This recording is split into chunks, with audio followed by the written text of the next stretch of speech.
Vamos falar do assunto da SAF?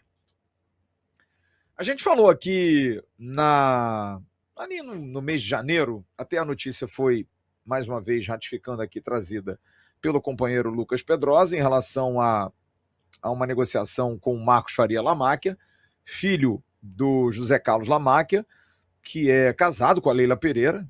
Então, o Marcos Lamáquia, ele é um enteado, ele não tem um parentesco de sangue com a Leila.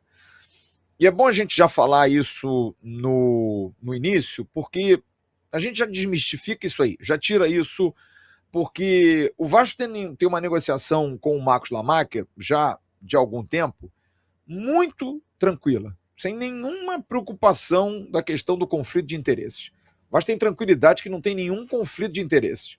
O Lamáquia não tem nada a ver com a Leila, não tem nada a ver, absolutamente nada, não tem nada a ver com o Palmeiras, nem com a Crefisa. Ele só é herdeiro da Crefisa.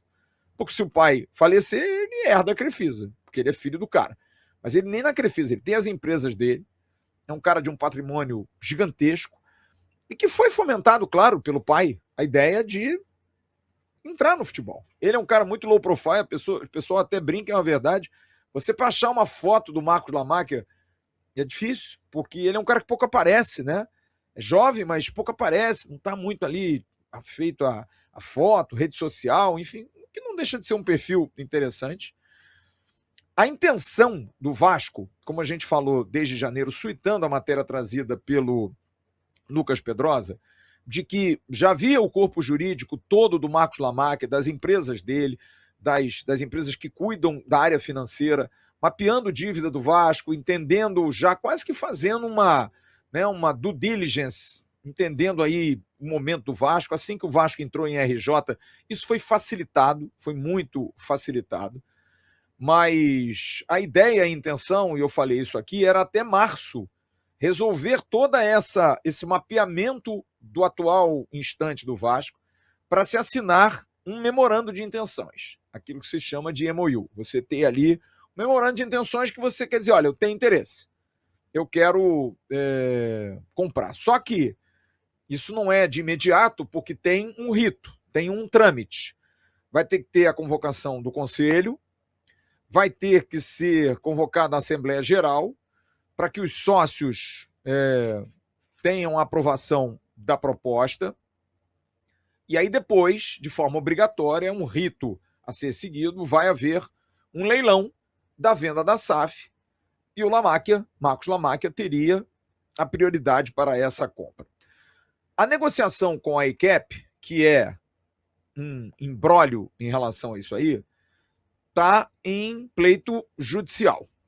Mas, por mais que se espere e que se ache que o ok do judiciário vai ser breve, porque o direito dos americanos é muito ruim, por conta de tudo que já se divulgou, já se falou de gestão temerária da 777 aqui e em outros clubes também. Há uma possibilidade, e isso está acontecendo nos bastidores, de uma conversa entre as partes, o Vasco, a ECAP e Marcos Lamáquia, para se chegar aí a um consenso, para se tirar da justiça, vamos sentar, vamos resolver esse bagulho, desses 31% que estão na mão da ECAP. O que seria viável? De repente, dependendo do valor, e se comenta aí em torno de 100 milhões, 90 milhões, alguma coisa desse tipo, fazer essa proposta, até o Vasco mesmo, comprar isso e repassar, fazer um acordo com a ECAP e repassar para o investidor.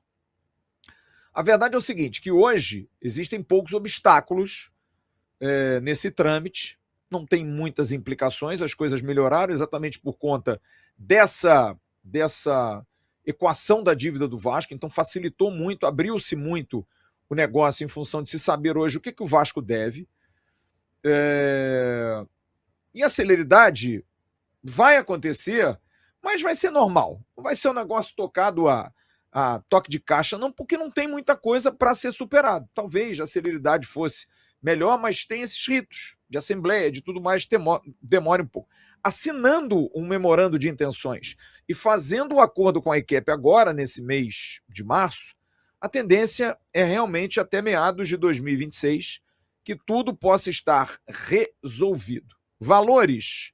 Bom, se divulga, se especula, se comenta aí um investimento em torno de 2 bi de reais diluídos em 5 anos com formalização de aportes, chegando aí talvez numa mudança de percentual. Hoje é bom lembrar que o Vasco tem 30% e tinha 70% a 777.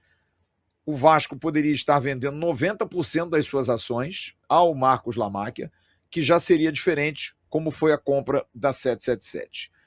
Como eu falei aqui anteriormente, o time de Lamáquia já mapeou todo o custeio da dívida, toda a equação para o pagamento dela, fora a RJ, para poder negociar no mercado, porque a exigência do acordo, isso é uma exigência do presidente Pedrinho, da gestão do Pedrinho, passa por 3 pilares que a gente já falou aqui, e outros companheiros de imprensa também, são bastante claros para que a coisa ande. Primeiro, a eficácia passa por atacar a dívida.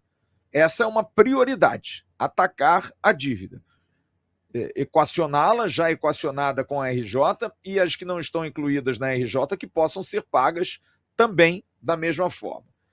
Que haja investimento em estrutura, infraestrutura, se fazer principalmente o investimento nos CTs, agregar o CT profissional à parte da base, a partir do sub-17 e sub-20 estarem juntos no CT Moacir Barbosa, um investimento aí em torno de 30, 35 milhões para se fazer um CT de excelência, e também fazer o investimento no CT da base. É uma exigência para um futuro investidor, para não ficar naquele rame-rame que foi a 777. O terreno não pode, enfim, não iam fazer nada e ficaram enrolando. Então, essa é uma segunda exigência. E a terceira, que é a mais óbvia de toda, é um time forte. Não adianta nada disso, como aquele papo que a gente teve lá no início, se a bola não entrar. Para isso, você precisa movimentar a economia do futebol.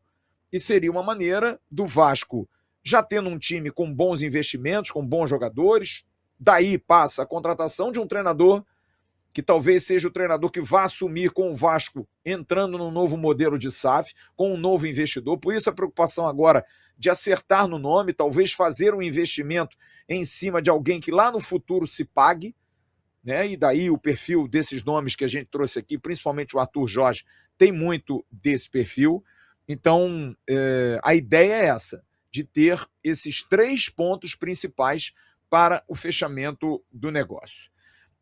Agregado a isso, se espera a conclusão do projeto do estádio de São Januário, que está aí bem encaminhado, né? Há também uma discussão, e eu trouxe essa informação ontem na nossa tradicional live, o Vasco é um dos clubes do Brasil que não tem o patrocínio Master. A questão que envolve as casas de apostas está tramitando aí uma possibilidade de que as casas de apostas sejam, inclusive, proibidas de patrocinar o futebol, o que é um grande baque.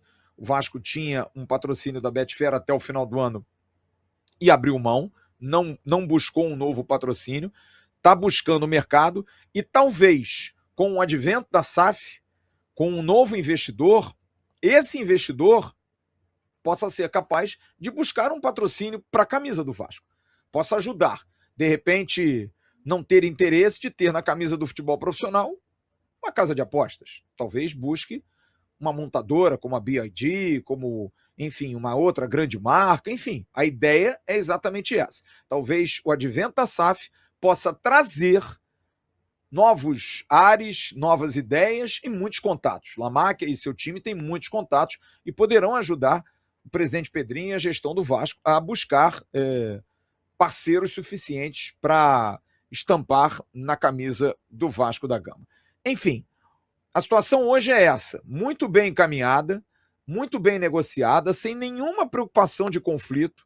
Você ouvir isso em algum lugar, você pode dizer claramente, tem nada, defenda o Vasco, porque o que essa galera quer é realmente criar confusão, porque talvez tenham aí uma certa dúvida se vale a pena o Vasco voltar como um grande player no mercado, né? Fazem de tudo. O Vasco também não se ajuda em campo, mas fora de campo hoje o Vasco é um clube diferente, é um clube mais organizado. E o que as pessoas puderem fazer para, né, tirar o Vasco desse prumo, vão fazer. Então não entra nessa resenha não, tá? Não entra nessa resenha porque não tem nenhum tipo de conflito.